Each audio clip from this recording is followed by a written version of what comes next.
اے قرآن سے غافل انسان، کب تک تم مجھے اپنی الماری میں بند رکھوگے؟ میں تمہارے لیے اترا تھا تاکہ تمہارے دلوں کو روشن کر سکوں۔ میں سورۃ الملک ہوں، مجھے ہر رات پڑھو، میں تمہیں قبر کے عذاب سے بچا لوں گی، زمین کے اندھیروں میں تمہارا نور بنوں گی۔ میں سورۃ الکہف ہوں، مجھے ہر جمعہ پڑھو، میں تمہارے چہرے کو نور سے بھر دوں گی۔ میں آیت الکرسی ہوں، مجھے ہر فرض نماز کے بعد پڑھو، میں تمہاری غیبی ڈھال بن جاؤں گی۔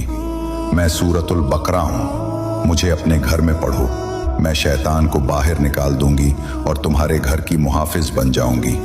میں سورۃ یاسین ہوں، مجھے مرنے والوں کے لیے پڑھو، میں ان کا آخری سفر آسان کر دوں گی، اور زندگی میں بھی مجھے پڑھو کیونکہ میں قرآن کا دل ہوں۔